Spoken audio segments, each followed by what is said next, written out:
السلام على أشرف المرسلين خاتم الأنبياء سيد المرسلين وعلى آله وصحبه أجمعين أما بعد.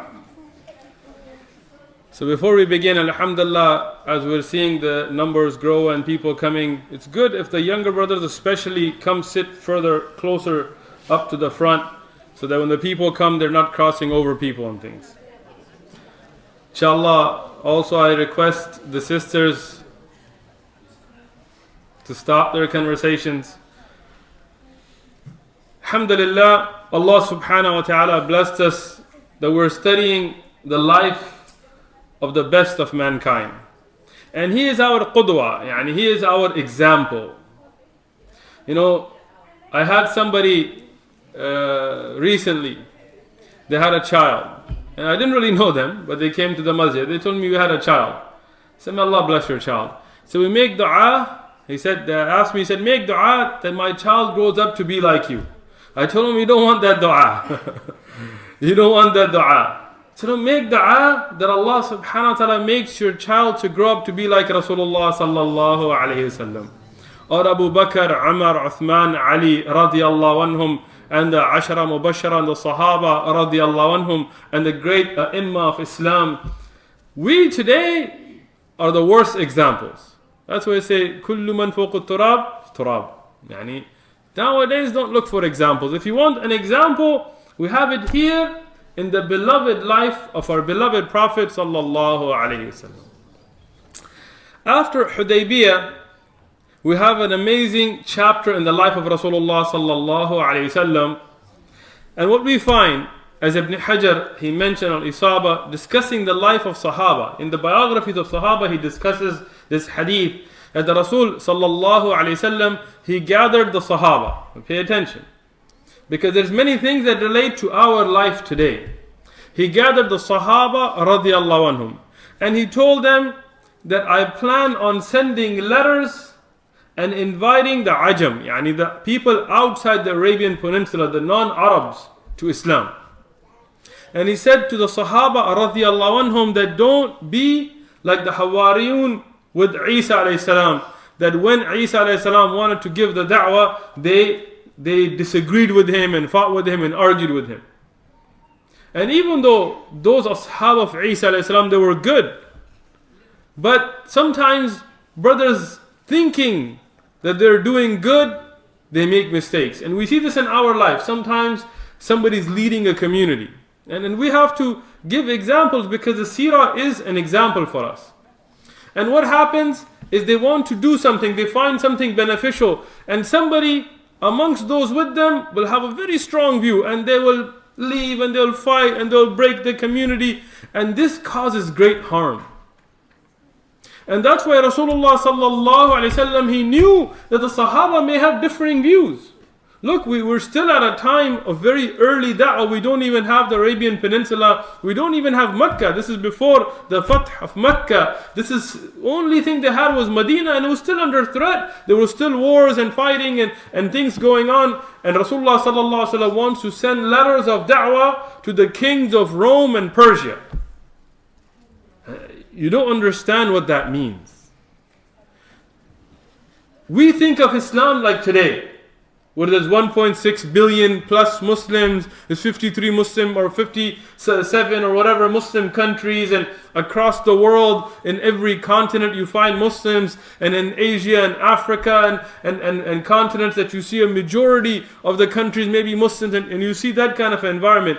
But here in the seerah, we don't even have all of Medina. The Medina, it still has Yahud, it still has people who worship idols, there's munafiqun. And at that time, Rasulullah sallallahu alaihi wasallam wants to send letters to the superpowers. Rome and Persia at that time were stronger than Russia and America today. Because today Russia and America are two powers, but look at North Korea, look at these little countries, even they stand up to them. But Rome and Persia at that time was so strong that nobody could stand up to them. It was only them two. And when you send a letter, and as we will study the letters of Rasulullah sallallahu alaihi wasallam, it could be taken as an insult by those powers. That who are you trying to tell us to convert to your religion? and they could come and destroy Medina. So that fear was there. And when that person is being sent with a letter, understand this. It's not like sending an email, you hit send and then who cares what happens. You know, when the Rasul, yani the one who is the messenger of Rasulullah sallallahu alaihi wasallam, when he takes that letter, if the king there finds it offensive, they can cut off his head or cut off his body parts. And we'll talk about some of the Sahaba radiallahu anhum later on in the Seerah, and what happened to them and what they went through for the da'wah. So it's a very dangerous mission as well. As Ibn Hajar says that when these messengers were sent from Rasulullah sallallahu alaihi wasallam, there was no expectation of them coming back. Yani they were going with the niyyah that they may not come back. There's dangerous territory and bandits and kings and places. But the Sahaba radiallahu anhum, unlike us today, if you want to look at why we're in the situation we're in, just look at the life of Sahaba and look at ourselves. They said, "O Messenger of Allah, send us where you wish, when you wish. We are ready to die for the sake of this da'wah, from the first of us till the last of us." Subhanallah, that was the mizaj or the temperament of the Sahaba radiallahu anhum.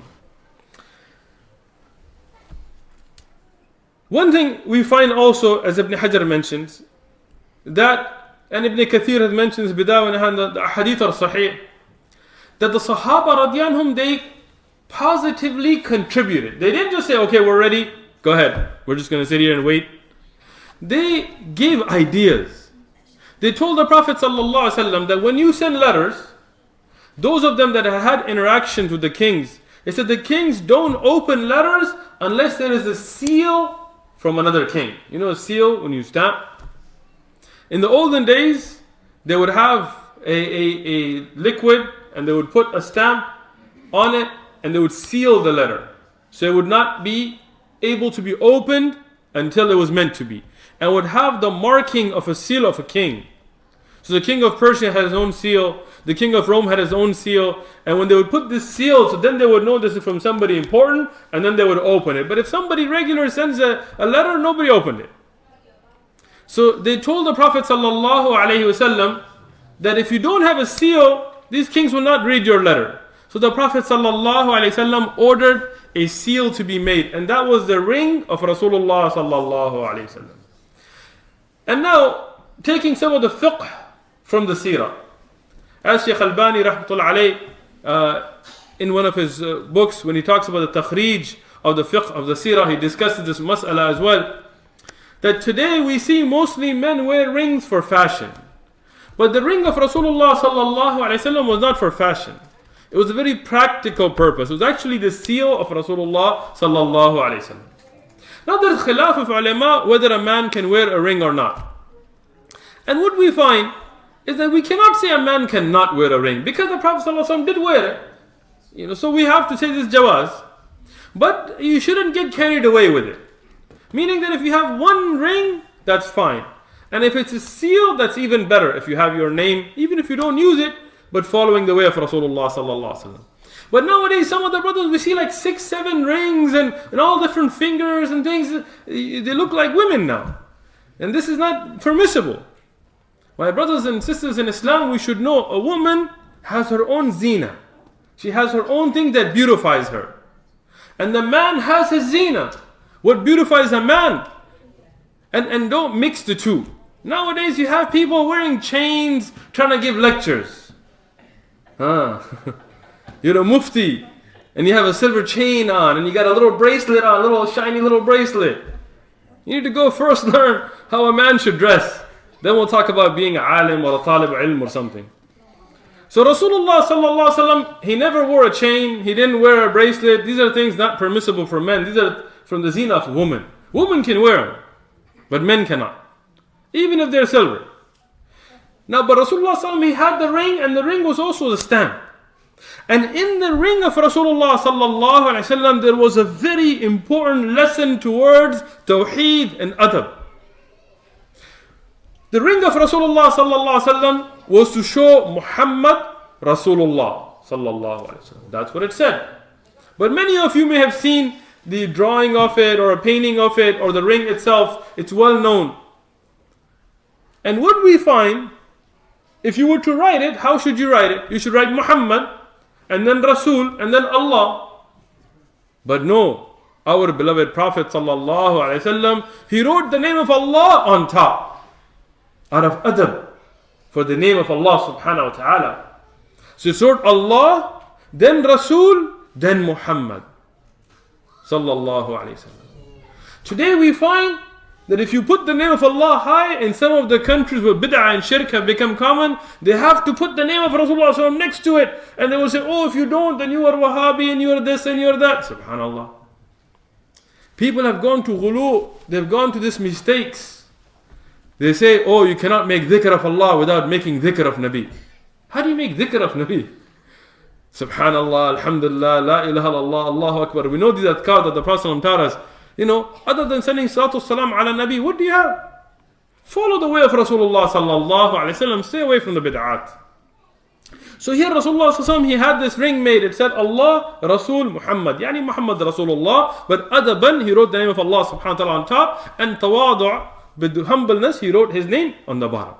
And he made this stamp, and he put this stamp from the sunnah of Rasulullah sallallahu alayhi wasallam is to use this method. And he sent letters. We discussed this a little bit before, but I wanna kind of hit on this briefly again. Some of the people think that da'wah is one way and their way and the only way. You know, they say this is the effort of Rasulullah sallallahu alaihi wasallam. Look, the da'wah, Rasulullah sallallahu alaihi wasallam used many different ways. And we, if you're making the juhud of Rasulullah sallallahu alaihi wasallam, then the da'wah bisayf is also from the juhud of Rasulullah sallallahu alaihi wasallam. Even if people are afraid to say this today. But we fear none but Allah subhanahu wa ta'ala. The da'wah with the sword was also a way of Rasulullah sallallahu alaihi wasallam. The da'wah with the qalam, with the pen, is also the way of Rasulullah sallallahu alaihi wasallam. The da'wah bil lisan is also the way of Rasulullah sallallahu alaihi wasallam. To send a jama'ah to call people towards Allah subhanahu wa ta'ala without fighting has also been done in the time of Rasulullah sallallahu alaihi wasallam. And to send them with swords has also been done in the time of Rasulullah sallallahu alaihi wasallam. Individually meeting people and inviting them towards Allah subhanahu wa ta'ala is also done in the life of Rasulullah sallallahu alaihi wasallam. And inviting mass people in groups has also been done. Meaning you have to look at the situation. Don't use the wrong da'wah in the wrong situation. When the situation is for the lisan and you bring the sayf, this is your problem. This is your mistake. And when the situation is for the sayf and you're out there, dear brothers, please, our success in it, then this is your problem as well.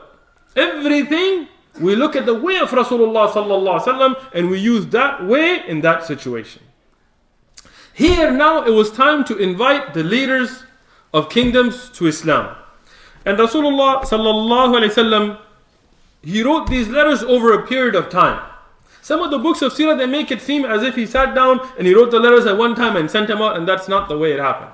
As Ibn Sa'd and others in their tabaqat and other kutub al-tarikh have mentioned that they happened in this period of time but not at the same time. One of the letters that was sent to a Najashi. Najashi is not a man, it's a title. It is a laqab. And as we talked about earlier in the seerah, about the time with the people, when the Ashab al-Fil, when they were attacking Mecca, and at that time Najashi was the one that ordered Abraha to send. At that time there was Najashi, but it was not the same one. Najashi is a name, كما قال في إمام ابن حجر العسقلاني في فتح الباري هو اللقب لكل من ملك الحبشة. It is a title for everybody that ruled Habasha. This Ibn Hajar said in Fath. And this particular king, his name was Ashama. Ashama is his actual name. And his laqab was Najashi. Rasulullah sallallahu alaihi wasallam had written to him before, when he had first sent the Muslims to make hijrah to Habasha. But at that time, it was not a letter with a clear da'wah, because that was not the stage at the time. But now again, Rasulullah sallallahu alaihi wasallam, he wrote this letter and he sent it with the Sahabi, because this is the method of Rasulullah sallallahu alaihi wasallam, to send a Sahabi with the message, not just the message. And he would send one Sahabi. At other times for da'wah, he would send a jama'ah, like with Ali ibn Abi Talib radiallahu anhu, and we discussed earlier in the seerah, and we'll discuss later these incidents as well. But sometimes he would send one. And here it was Amr ibn Umayyah radiallahu anhu, he was sent with Rasulullah sallallahu alayhi wasallam. With the letter of Rasulullah sallallahu alayhi wasallam. We find this hadith in the Musnad Imam Ahmad and the hadith is Sahih, that when he went and he conveyed the da'wah, Najashi, he accepted the da'wah. And in the narration by Al-Hakim in his Mustadrak and Al-Bayhaqi and Dalal al-Nabuwa and Ibn al-Qayyim and Zad al-Ma'ad, they gave a certain wording. Now the wording has differences in the different books, but the general idea is it began with Bismillah ar-Rahman ar-Rahim, هذا كتاب من محمد رسول الله صلى الله عليه وسلم إلى نجاشي الأصحم، يعني هذا اسمه، عديم الحبشة، سلام على من اتبع الهدى وآمن بالله ورسوله. Rasulullah sallallahu alaihi wasallam began the letter with Bismillah ar-Rahman ar-Rahim. And this is the way of the Muslim, to begin with Bismillah ar-Rahman ar-Rahim. And then he said this is a risala or a kitab. Al-kitab here with the meaning of message, not book. From Muhammad Rasulullah sallallahu alaihi wasallam. He introduced himself. Ila Najashi, who was not Muslim at the time. Al-Asham, Ashama was his name. Adim al-Habasha, the great leader of Habasha. Now there's some points of benefit to take here. One, he didn't say Kalb al-Habasha. Like some people, they have no da'wah. Everything, it's Kalb al-Kilab al-Nar and this and this and this, and they're harsh. It's not the way of da'wah. If you go to somebody in our time, for example, you go to a church and you say, you mushrik, you're burning in hell, you don't even make istinja, you have poop on your this. You think they're going to accept your da'wah? It's not the way of Rasulullah sallallahu alaihi wasallam. You're not going to fight. This is a da'wah. There is a time to be harsh. I'm not saying you're always soft either, but this is not the time. So he wrote to him in a nice way. He mentioned by a good name, but he didn't say Salam alaikum. All those sellouts nowadays. So what's wrong? We want to say peace be upon you to everybody. It's only peace. No, this is not the way of Rasulullah sallallahu alaihi wasallam. He began by saying peace be upon those who follow the huda, the guidance, and believe in Allah and His Messenger. That's what the salam is for. From a fiqh perspective, can you say salam alaikum to a kafir? La. Even this khilaf, I know. Don't just be like, someone, I mentioned a hukam and somebody will meet me after class, brother, but Shaykh Fulan said, Akhi, I know Shaykh Fulan said, it's not that, I haven't read this issue, but I'm not here to discuss every single opinion. I'm here to give you a lesson in seerah. And just because there is khilaf doesn't mean it's okay. There's khilaf on many issues. There's many issues I could mention to you, you'll be shocked there's khilaf on. Doesn't mean it's okay. Because we are guided by the dalil. Bil kitab wa sunnah. Whatever is aqwa fi dalil, that's what you follow. Even if it's against the jamhur. If the dalil is strong, this is what we have to follow. We were talking about aqidah yesterday. And we talked about some of the things about the Ash'ari. And somebody said, but this Fulan was Ash'ari. So, Allah subhanahu wa ta'ala didn't order me in the Quran to follow Fulan. Allah subhanahu wa ta'ala ordered me to follow Rasulullah sallallahu alayhi wasallam. And the Prophet sallallahu alayhi wasallam told me, alaykum bis sunnati wa sunnatul khulafa al-rashidin al-mahdeen. So if you bring me a dalil from Rasulullah sallallahu alayhi wasallam, it's a dalil. If you bring me a qawl, a sahih, from the Sahaba, dun al-khilaf, or from the Khulafa al-Rashidun, this is a dalil, I accept it. But if you bring me the saying of some leader of the Muslims or some scholar hundreds or thousands of years later, it's not a dalil. You have to zin bil kitab wa sunnah.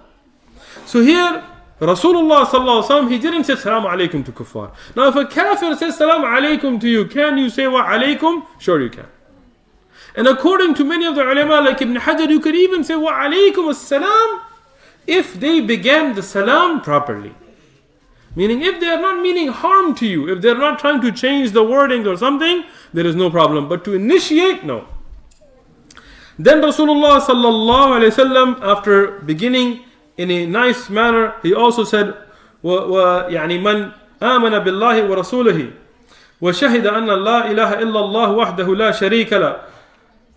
And then he began the da'wah directly. وَلَمْ تَجِدَ صَاحِبًا وَلَا وَلَدٍ. And then he says, the one who believes that Allah subhanahu wa ta'ala has not taken a sahib or a walad. Yani he made rad of the shirk that they were doing. He didn't say, don't talk about ikhtilafi masail, brother. People get upset. Let them get upset. The job of an alim, of a da'i, of a nabi, of a rasul, is to address the evils that they see in front of them and stop. If you just talk about those issues where there is no khilaf, how will you deal with the munkarat? Yes, people will love you, but is that your mission, just to be loved? Or is your mission to please Allah subhanahu wa ta'ala?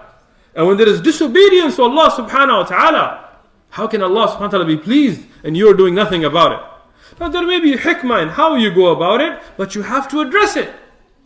If you see a people making shirk, address the shirk. If you see a people not making shirk, and you see them drinking khamr, don't just talk about shirk and not address the khamr. Yes, address the shirk, but then also address the khamr that's being drank, or any other evil that's being done. Like we find in the story of Lut alayhi salam. He didn't just talk to them about the things they like to hear, he addressed them. And here Rasulullah sallallahu alaihi wasallam is not just telling Najashi, believe in Allah, but he's telling them you have to believe in Allah in the right way. You cannot believe that he has a sahib or a walad. And then Rasulullah sallallahu alaihi wasallam told him that if you follow the huda, you will have the reward. And if you don't, then the itham, the sin of everybody making shirk in your kingdom is upon you. Very stern and clear as well. To let them know that the leaders are responsible for their people. And this is a message for all of us. Because everybody is a certain type of a leader. Yani if you are a mother, you are responsible for the child. If you are a father, you are responsible for the household. If you are an imam, you're responsible for that masjid and the people. If you are an amir in a city, then you are responsible for the city. If you are a malik, if you're a king or a khalifa, you're responsible for the nation of Muhammad sallallahu alaihi wasallam. And you will be questioned for it. You will be questioned if you don't guide or make a means of guidance for your people, or you misguide them, you will be questioned for it. So Rasulullah sallallahu alaihi wasallam, he gave him this da'wah, and Najashi, he had a good heart. Allah subhanahu wa ta'ala guided him. And he accepted the da'wah of Rasulullah sallallahu alaihi wasallam. And he wrote back to Rasulullah sallallahu alaihi wasallam that I am a Muslim, I accept your da'wah, I believe in Allah, I believe in you, and I follow you, and I am at your service. And we know this from the ahadith that mention the letters. But also in Sahih al-Bukhari, we find that when Najashi died, Rasulullah sallallahu alaihi wasallam, he informed his nation. And even though the khabar was not brought to him, Allah subhanahu wa ta'ala informed him. فَقَالَ النَّبِي عَلَيْهِ الصَّلَاةُ وَالسَّلَامُ مَاتَ يَوْمْ رَجُلٌ صَالِحٌ. Rasulullah said, today died a pious man. That's in al-Bukhari. So what does that tell us? That he was a Muslim. And I want to emphasize that because unfortunately, some of our du'at, some of our brothers in Islam, they're still our brothers, but because of their want to kiss up to their, I don't know what to say, their acquaintances, they're like, oh look at this wonderful Christian king who supported the Muslim, and he was a Christian king, and he was a Christian king. Did I mention he was a Christian king? Yes, but he died a Muslim. Why don't you mention that? No, a Christian king, a good Christian king. Ya Allah, what about him being a Muslim? Isn't that important to you? No. Let's just show him to be a Christian because, we gotta get to that church and give that talk with my rabbi mentor or whatever. Then Rasulullah sallallahu alaihi wasallam made the janazah on Najashi, and this is a fiqh hukm as well. It's called janazah for the ghaib, and this is jaiz in Islam. But there are some shuruts for it. Meaning, me and some of the brothers that are here, once we were on the East Coast in a masjid, and we prayed Maghrib, and everybody got up and started to make salah afterwards in jama'ah. We didn't know what it was. We asked them, what are you guys doing? They said, we're making janazah. We said, where is the dead body? He said, well, we don't have one. I said, where is he? Well, we don't even know. But there must be some Muslim somewhere in the world, so we're just making janazah. MashaAllah. This is the condition of our ummah. So who are you going to make dua for? A man or a woman or a child? The dua is different, you know. But this is the condition of our ummah. But this is not from the sunnah. Some people, every single time they're making janazah al-ghayb. There's janazah in the graveyard, we're going to make it here ghayb. What? Just go to this, down the street. No. This is not from the sunnah. The sunnah is that if regularly, if janazah is made on somebody, you don't make janazah al-ghayb on them.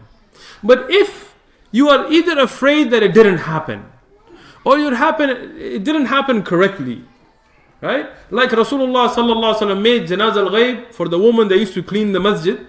But that's because his dua and his janazah is something special, and he wanted that to be there for her. But regularly the Sahaba, when they made janazah on somebody, they didn't go and make it ghayb again and again and again. And it is for somebody, usually if somebody's well known in the ummah, somebody important, and there is a reason for it, then you can make janazah. But al-ghayb. Otherwise, you don't make this a regular practice. Here we find that Rasulullah sallallahu alaihi wasallam made dua for him and said he was a pious man. So what do we find in his example? Rasulullah sallallahu alaihi wasallam sent him a letter of da'wah. He accepted it. Allah blessed his dunya. He continued to live peacefully and rule his people. And Allah blessed his akhirah. That the Prophet sallallahu alaihi wasallam said he was a pious man. And what's better than a tazkiyah of Rasulullah sallallahu alaihi wasallam? And then Rasulullah sallallahu alaihi wasallam made janazah on him. Made dua for him. Janazah is dua. So Allah subhanahu wa ta'ala blessed him. Then Rasulullah sallallahu alaihi wasallam also sent a letter to the king of Egypt. The kings of Egypt had their own title. This one, his name is 𝐭𝐮 ibn Miyana. But his title was Mawquqis. Al-Mawquqis was a title like Najashi. Najashi were the title for the kings of Habasha. And the Mawquqis is the title for the kings of Egypt. Mawquqis is a title, but this particular one, his name is 𝐭𝐮 ibn Miyana, and he was given a letter as well. And in it, Rasulullah sallallahu alaihi wasallam wrote basically the same thing, except the difference I found was also the wording that we find in the other letters of Rasulullah sallallahu alaihi wasallam, writing Aslam Taslam. That if you become a Muslim, you are at peace, meaning you keep your kingdom. We're not here to take your kingdom, but you will rule by the law of Allah subhanahu wa ta'ala. And you will be at peace from the Muslims. And you will be good in dunya and akhirah. And if you don't, then we don't have any of those guarantees. Then Rasulullah sallallahu alayhi wasallam in that letter also, in a different way, he told him that don't make people into ilah. And that's a very important lesson. Why? Najashi was also Christian and 𝐭𝐮 was also Christian. But there was a difference. The people of Habasha, their Christianity was closer to the way of Isa alayhi salam than the people of Misr. So here Rasulullah sallallahu alaihi wasallam added to the letter to tell him, look, don't make your priests into your gods. And when we give da'wah to Christians or Jews or whatever today, we should also know what sect they're from. Because the different Christian sects have different ideologies. Like till today, if you look at the Christian faith, there is so many different faiths within it. Like if you take the Catholics, they are what I would call the Sufis of the Christians.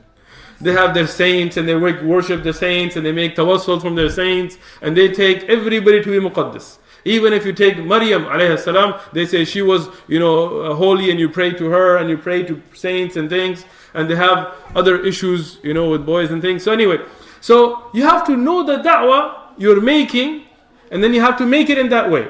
But if you look at the Jehovah's Witnesses and the Christians, they are closer towards tahqiq and things, where they actually research and read.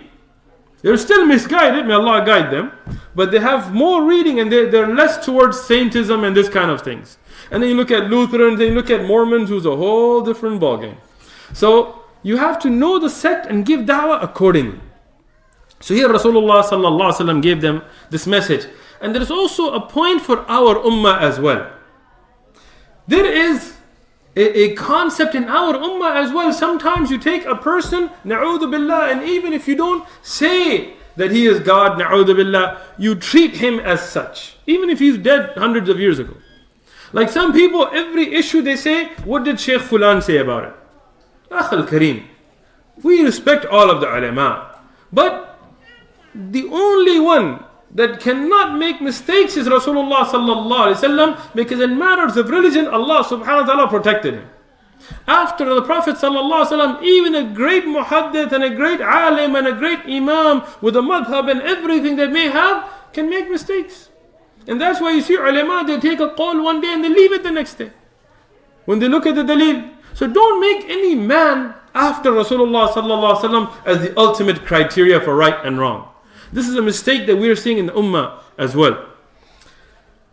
When we look at the letter of Rasulullah sallallahu alaihi wasallam, he gave them invitation towards Islam, and he made another point here that we're inviting you to Islam as you invited the Yahud to Islam. Very interesting point. Meaning, we look at the Christians today, and a lot of times they're not open to even listen to you. But you want to remind the Christians today that when Isa alayhi salam started the da'wah, when the Christians, their own belief set is that Jesus, Isa alayhi salam, and his followers, they started the da'wah, they were calling Jews to Christianity. We believe that they were calling the Yahud bin Israel to Islam.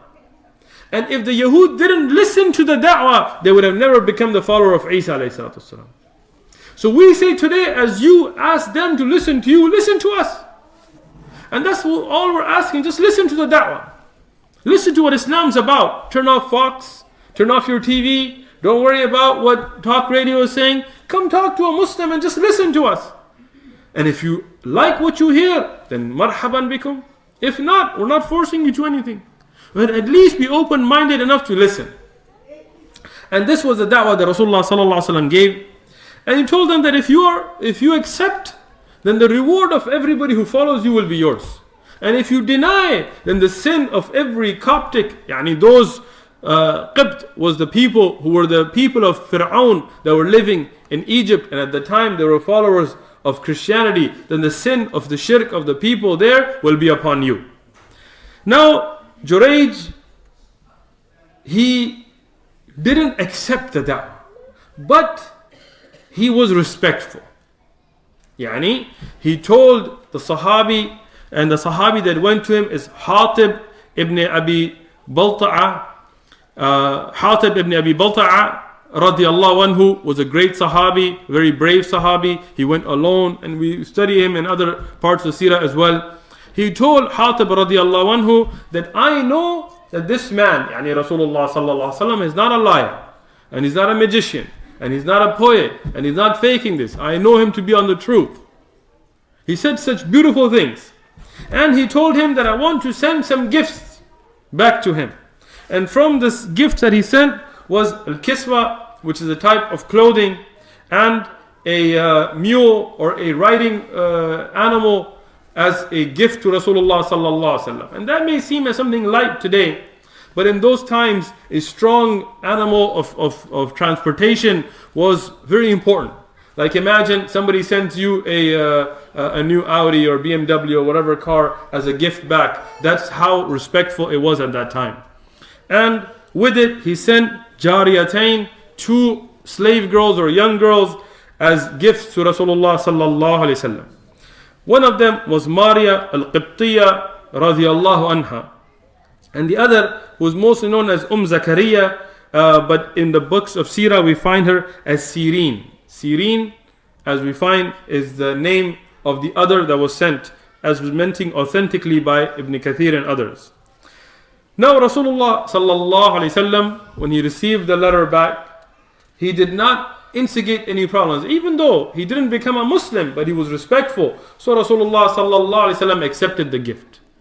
And now, can you accept a gift from a kafir? There are different ahkam in different times. In a time when there's not harb, it's not a harbi kafir, and that time, if it's a means of da'wah to accept it, you can accept it, not a problem. But if a kafir gives you a gift on Christmas or something to do with their ibadat, then you cannot accept that. And if a kafir gives you a gift in a way to harm the Muslims, يعني, let's say there is harb, there is jihad, and at that time a kafir wants to give you a gift to try to get you on their side to harm the Muslims, at that time you cannot accept. And that's why if you look at the Quran itself and the qissa of Sulaiman and Bilqis, when Bilqis tried to send him many treasures and gifts and things, Sulaiman alayhi salatu wasalam, he refused them. So we don't need your wealth.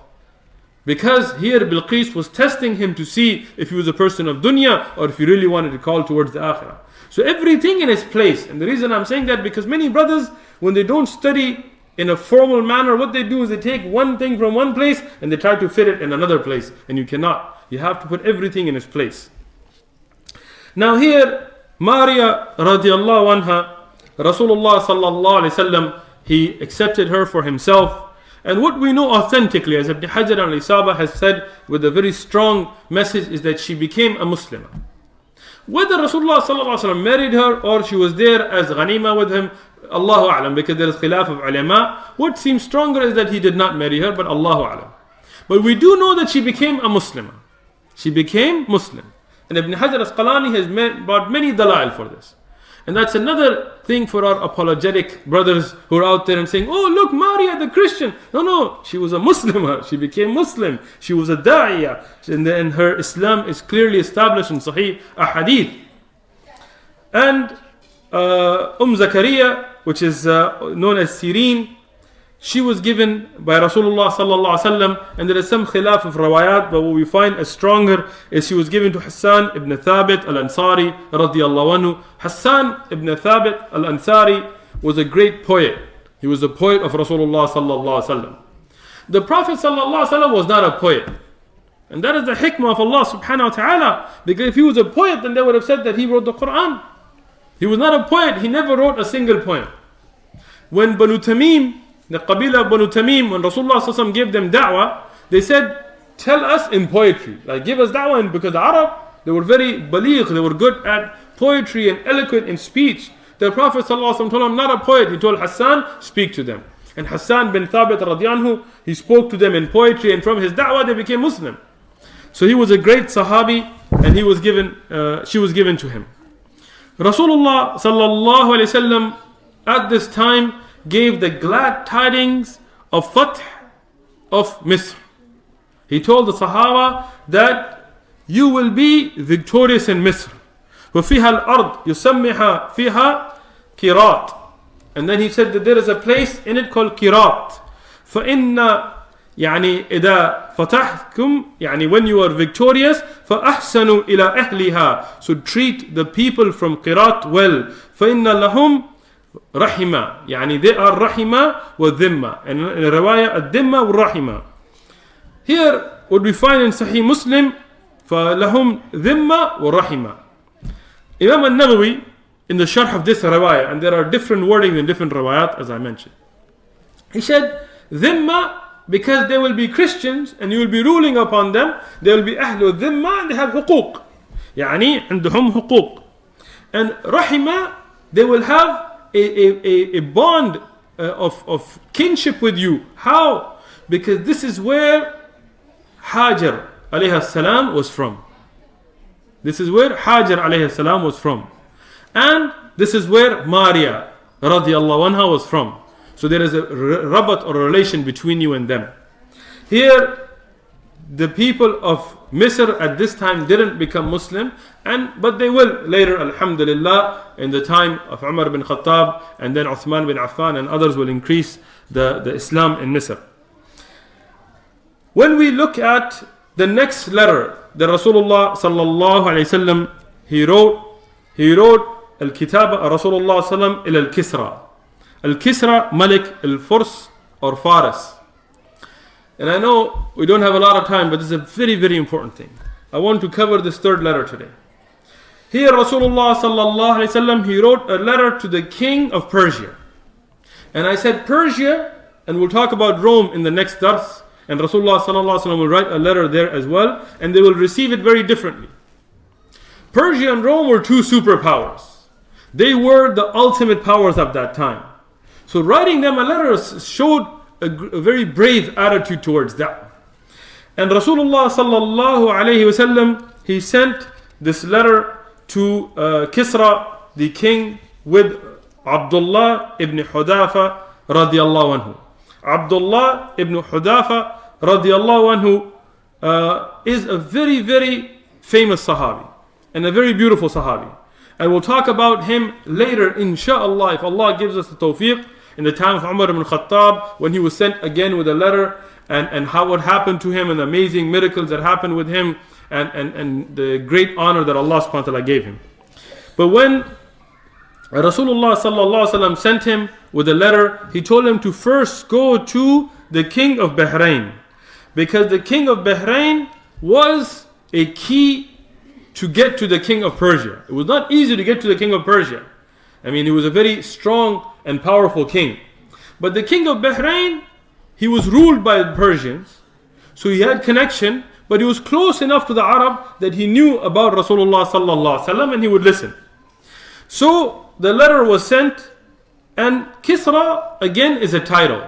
As you mentioned, like Najashi and others, these are titles. Kisra would be the name of everybody who ruled Faras.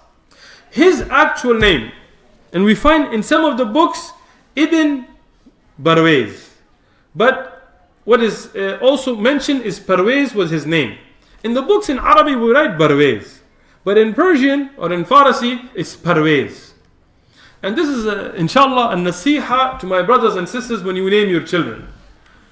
Why would you name your children after people that were the enemies of Rasulullah sallallahu alaihi wasallam? Kisra and Kaysar and Parwayz and Feroz, Abu Lu'lu, who was the one that stabbed Umar bin Khattab radiallahu anhu.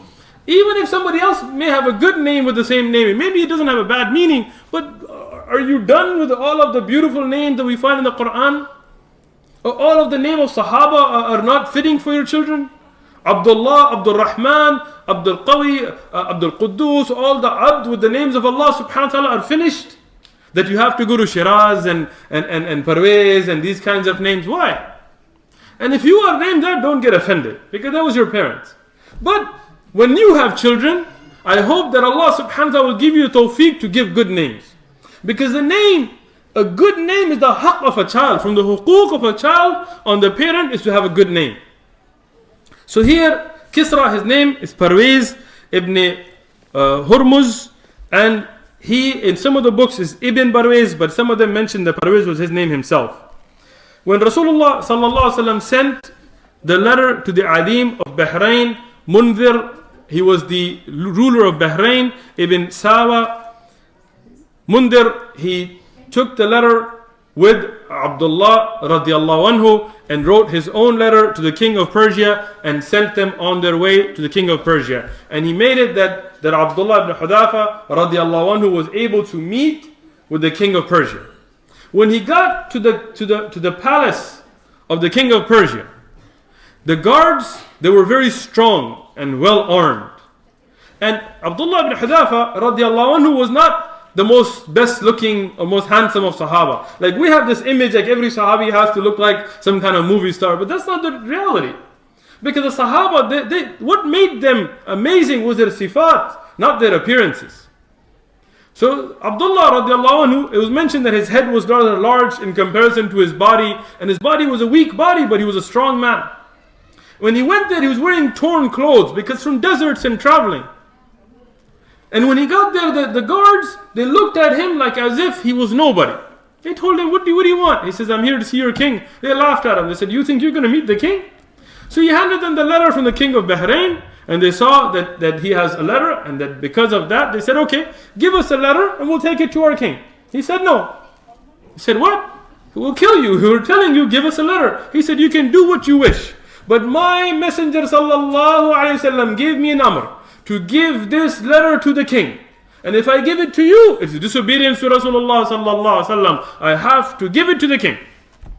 All of those brothers that want to sell out the religion, look at the Sahaba and how strict they were in obedience to Rasulullah sallallahu alaihi wasallam. So here he refused. The guard said, this is a place we can just kill you. You're nobody. He says, do what you like. They went to the king. They told him, we've got this crazy person like this. The king said, where is he from? He said, Arabia. He says, those beggars, the Arab, the Persians looked down upon them. Not much has changed. So they used to look down on the Arab at the time. And they used to have great pride. So they said, those beggars, how can they do this? Khalas, let him in. Let's see what he has to say. He came in and he gave the letter of Rasulullah sallallahu alaihi wasallam. The letter was in Arabic, and Kisra, who Barwez, he didn't speak Arabic, so he brought somebody in his court who was a linguist to translate, who spoke Arabic, and told him read the letter. So he began with Bismillah ar-Rahman ar-Rahim, min Muhammad Rasulullah ila al-Kisra Adim al-Faris, and at this time the king of Persia stopped him. Beautiful letter. He didn't even listen. He stopped him.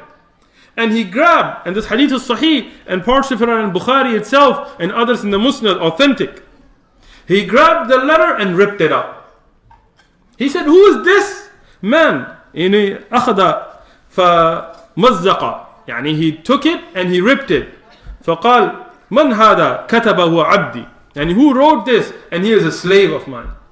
Because the Persians took the Arab as slaves at the time. They thought of them low. He said, who is this writing to me in such a bold manner, and he is a slave of mine? Na'udhu billah, he spoke about Rasulullah sallallahu alayhi wasallam like this. And he ripped up the letter. Subhanallah, when I was reading this, at first you get upset because you love Rasulullah sallallahu alayhi wasallam. Then you feel sorry for Kisra. Look, you could have been a Sahabi. You could have been somebody that the letter of Rasulullah sallallahu alayhi wasallam guided you. And you could have gone and kissed the feet of Rasulullah sallallahu alaihi wasallam and become from those that followed Rasulullah sallallahu alaihi wasallam, and Allah would have blessed you in dunya and akhirah. But you ripped up the best thing that came to you. And you feel sorry for them and those who reject the guidance nowadays. May Allah cure them. Then when this news reached Rasulullah sallallahu alaihi wasallam, because Abdullah ibn Hudhafa radiallahu anhu, when he saw this, he left. He said, I've got nothing to do there. They said, okay, you can stay and eat. He said, I've got nothing to do with your food. I came for a mission. I fulfilled my mission. I'm going back. When he came to Rasulullah sallallahu alayhi wasallam, as mentioned in Sahih al-Bukhari, and when he told Rasulullah sallallahu alayhi wasallam, he said, the Prophet sallallahu alayhi wasallam, فقال النبي صلى الله عليه وسلم في الدعاء أن يمزق فكل مزق. ممزقة يعني بتوكيد. He said, if when he ripped it, then he will be ripped. يعني totally. And that's what we find.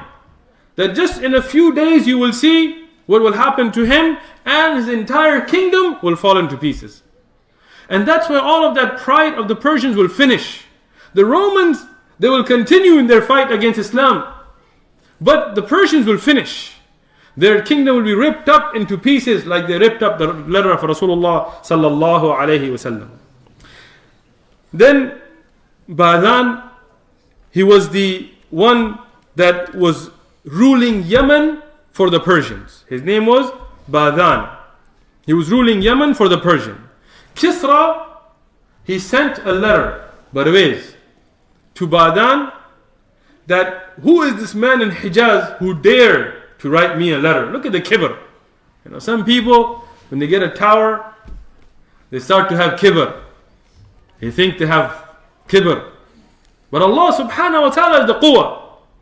Only Allah subhanahu wa ta'ala has the power. And the one who brings the kibr, you will see what happens to them in dunya and akhirah. So here he wrote a letter to Ba'dan to send 2 strong men to Hijaz. He said, send 2 strong men and bring this man, yani Rasulullah sallallahu alayhi wasallam, in chains tied up back to me. Subhanallah. 2 men. So Ba'dan in Yemen, when he got this order from his king, he got 2 of his strongest soldiers armed and he sent them. What we find in Sahih al-Bukhari, in many of the books of Sahih Ahadith, is they went and they found the Quraysh. Yani when they were looking for Rasulullah sallallahu alaihi wasallam, they ran into the Quraysh. And the Quraysh, they were the enemies of Islam at this time. They were not Muslim. So when they asked him, what are you doing here? These men, they said, we're looking for this man Muhammad sallallahu alayhi wa sallam. The Quraysh said, what do you want to do with him? He said, we're going to take him in chains back to our king. They became happy. The enemies of Islam, if you're watching, you always get happy with these things. Oh, now the FBI is after him. We're done with him. Allah subhanahu wa ta'ala is the quwwah. You think we're afraid? We're afraid of Allah subhanahu wa ta'ala. There's no room in our hearts to be afraid of anybody else. So here, the Quraysh, they became happy. They went back to Mecca. As the Muslim Imam Ahmad, they mentioned that they made a celebration. They said, we're done with Muhammad because the Persians are after him. Sallallahu alayhi wa sallam. These two men, they went to Medina. And the Quraysh, they showed him the path. And when they got to Medina, they went to Rasulullah sallallahu alayhi wa sallam. Now the riwayah I'm mentioning is in al-Bukhari. There is another riwayah that Ibn Sa'd mentioned is Tabaqat al-Kubra, and in Musannaf ibn Abi Shayba and At-Tabari in his Tarikh, which has some weakness, but I will mention it for a fa'idah. And this is reported by Ubaydullah ibn Abdullah. Ubaydullah ibn Abdullah, who's a tabi'i, and he mentions this, جاء الماجوسي إلى رسول الله صلى الله عليه وسلم. And what's important here is that because he's a tabi'i, this is a mursal hadith. And those of you who studied mustalah with me, you know the difference between what is a mursal hadith. And because it's mursal, there's da'af, but the sanad is sahih, as Ibn Sa'd and Ibn Abi Shayba and others have mentioned. The only weakness is it's mursal. In the takhrij of fiqh as-seerah, Shaykh Albani rahmatullah alayhi, he made it a hasan. He graded it as hasan. But I will say there is still mursal. I mean, there is no doubt there is irsal here. But because of supporting narrations, Shaykh Albani considered it to be hasan. Where these men, when they came, these two men from the Persian Empire, from Yemen, that was being ruled by the Persians, they had big, thick mustaches and shaved beards. So when Rasulullah sallallahu alaihi wasallam, he saw this, he turned away from them. And he told them, Man amara bihada, like who ordered you to do this? They said, Rabbi, yani our Lord, yani the king of Persia. فقال النبي عليه الصلاة والسلام فأمر ربي. Well, my Lord has ordered me to trim the mustache and grow the beard. And I know many people will probably get upset after I mention this, but it's alright. Go ahead. Be offended. Rasulullah sallallahu alaihi wasallam, he would give the da'wah directly. If you don't want to keep a beard, it's up to you. I mean, it's not between me and you, it's between you and Allah subhanahu wa ta'ala. But why the big thick mustaches coming over your lip? This is the Muslim fashion. When Rasulullah sallallahu alaihi wasallam turned away from this, the Muslim should want to do something that Rasulullah sallallahu will love you for. Imagine on the day of judgment if Rasulullah sallallahu alaihi wasallam turns away from you for it. So this riwayah is the one mentioned as well. These two men, they came and they told the Prophet sallallahu alaihi wasallam that we're here to take you. Now the Sahaba radiallahu anhum, unlike us here, if some agents come in to take me right now, all of you will be like, what? I don't even know the guy. I was going to pray down the street, I just stopped by. Be honest, it's okay. Right? But the Sahaba radiallahu anhum, they grabbed their sword, they said, do you think that you will leave Medina with our messenger? No way. The Sahaba radiallahu anhum were not afraid. Oh, what about the Persians? Their empire, their strength, their army? No. They loved Rasulullah sallallahu alaihi wasallam. They were ready to give their lives happily for Rasulullah sallallahu alaihi wasallam. They weren't cowards like our ummah today. Most of us, illa masha'Allah. So now here, these men, they were afraid. Now we're going to get killed. They told the Prophet sallallahu alaihi wasallam, look, we're not here to force you, but we're just letting you know that if you come with us, maybe the king will have mercy and he'll let you live.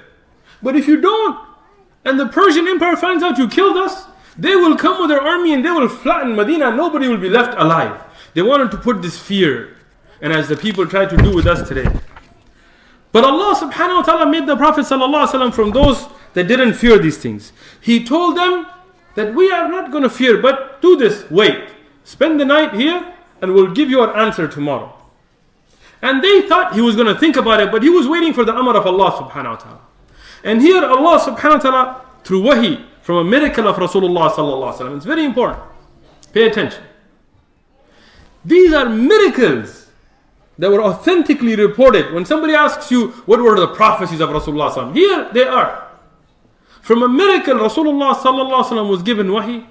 And Allah subhanahu wa ta'ala revealed to him something, and he went to them and he told them, أَبْلِغْنَا, يعني it has reached us that صاحبكم, your sahib, like your king, has been killed by his Rabb subhanahu wa ta'ala Kisra fi هذه الليلة, يعني at this night.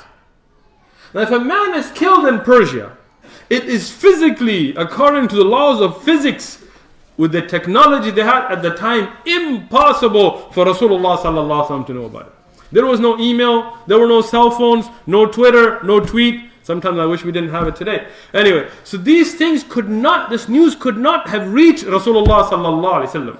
But Allah subhanahu wa ta'ala, through a miracle of Rasulullah sallallahu alaihi wasallam, as Al-Bayhaqi mentioned, Dalal al-Nabuwa, from the miracles of Rasulullah sallallahu alaihi wasallam, he gave this news to them. Those men said that at the beginning, we were wondering if you were good or bad, but now we think you're crazy. Na'udhu billah. But they said, we think you're crazy because, first thing, our king is young and strong and guarded. Who could have killed him? And if he was killed last night, there's no way you would know about it. We'll hear about it before you, and we're not going to hear about it until, if it happened, until we get to Persia. It's impossible. So Rasulullah sallallahu alaihi wasallam told him, okay, go back. And I'm not going with you. No change for me, thank you. Go back, and if it's true, then you should accept the huda, the guidance. So they went back to Yemen. And Badan, the one that was there in Yemen, he asked them about Rasulullah sallallahu alaihi wasallam, and they told him this is what he said. Now Badan is in Yemen, and he has not heard about it. He said that this is not true. He said, but if this is true, then that man was a true prophet. What happened that night, as the ulama of Tariq, Muslim and non-Muslim historians have written, that Barwais, his son, found out that Barwais had killed a lot of the noble of the Persian society, and his son had brought this nationalistic idea, and he had been doing some illicit acts with some noble people, families, won't explain any further. And his son got tired of it, and he went and he took a knife and he stabbed his own father. And this is the kufr and the love for dunya. And he killed him. And the night was the exact night that Rasulullah sallallahu alaihi wasallam gave that news. And even Orientalists, non-Muslim historians say that it's an amazing coincidence. Subhanallah. If the sun was brought in front of them, they'll deny it's the sun. So here, when this news reached much later, the people in Yemen, in Badan, he said that man is a true messenger of Allah, because nobody could have known this. And here, his own son also dies a few months later, and this was the reaction of the Persian king. And I will end with something. And Najashi, he was given the same letter, but he accepted it. He accepted the guidance. He made ikram of it. Allah made ikram of him in dunya and akhirah. Jurayj, he was given the same letter. He didn't accept the huda, the guidance, but he made ikram to the Prophet sallallahu alaihi wasallam. He honored the letter. Allah gave him good in dunya, even if he had nothing in the akhirah. And Kisra, Parvez, he was given the same letter, but he tore it up. Allah subhanahu wa ta'ala tore up his dunya and his akhirah. Allah subhanahu wa ta'ala had him killed in a dhillah, in a disgraced manner by his own son. And his own son dies later as well. And his kingdom falls apart. And you will see that with one or two knocks, the Persian Empire will collapse and the Muslims will rule. And that is the evil of pride. May Allah subhanahu wa ta'ala protect us from it. Jazakumullahu khairan. Subhanallah.